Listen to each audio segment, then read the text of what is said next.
And this is very much a minority view, but it has taken power in Washington in a presidency that is assuming unprecedented and questionably constitutional powers to drive through its imperatives. Let's just take a look at the effect so far, if we can, on the global economy as a result of these tariffs. We saw huge dips yesterday, a huge meltdown yesterday. Most of those markets have either recovered or are starting to recover today. Does that mean that sort of yesterday was the height of the effect of Donald Trump's tariffs on the world markets? I don't think we can say that. We don't know if this is a turning point for President Trump in terms of policy, which is what one would need for the markets to truly stabilize, or if markets, as they often do, are just reaching out for any desperate hope that sanity will return to U.S. policymaking. President Trump has announced readiness to talk to some Asian leaders, Korea, Japan, even China, as you just reported. But exactly what he wants and what they can give him is very unclear. Yeah, I mean, my next question really is, what is Donald Trump looking for from China here? I suppose the most sort of basic assumption that we can make is that he would want China to drop the 34% tariffs that they've applied on the US in retaliation for the US's tariffs on China. I mean, it is a game of tit for tat. That was responded to by Donald Trump, of course, with an extra 50% on China, which is coming into effect tomorrow, Wednesday. I mean, is it imperative that this is de-escalated or not? Can the US weather this? Can China weather this, even with tariffs at 104%?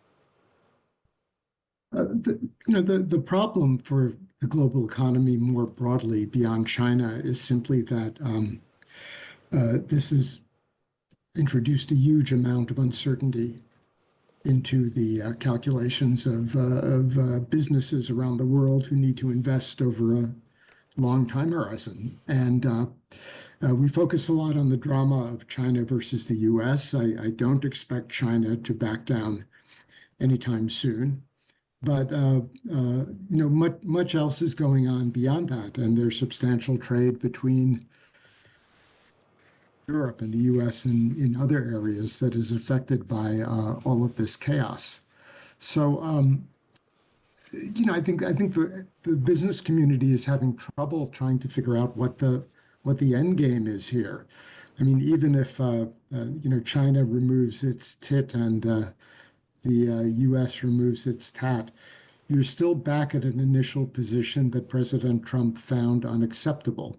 And so what would be acceptable is very unclear. If you look at the tariffs that he announced on Liberation Day, the goal of those is to remove all bilateral trade deficits that the U.S. is running with most of its trade partners. That is completely unrealistic and completely infeasible. So where Trump wants to go is anyone's guess. What is your opinion about the likelihood that the US will be inflicted with recession by the end of the year? The odds have certainly risen.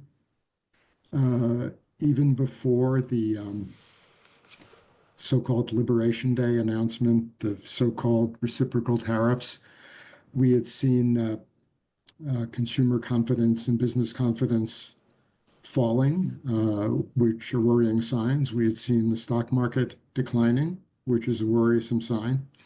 So the economy is basically pretty strong,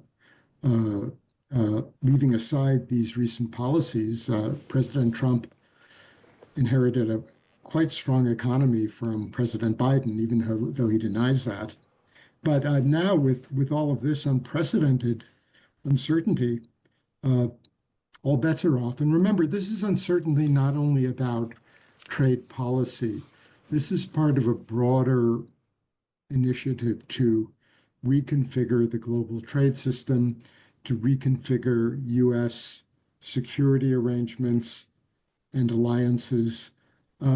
Much else is on the table besides just trade. Yeah. Look, what do you make of this overall? These are really interesting times that we're living in. It can't be easy if you are an American business or indeed a business who relies on export to America. There are some big decisions to be made across the globe, really. What do you make of it all?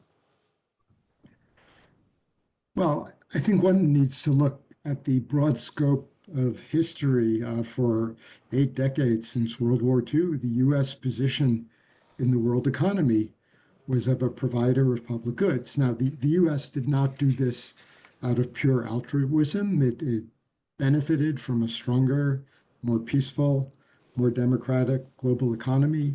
Its exporters certainly were in favor of that in the post-war settlement. But suddenly, U.S.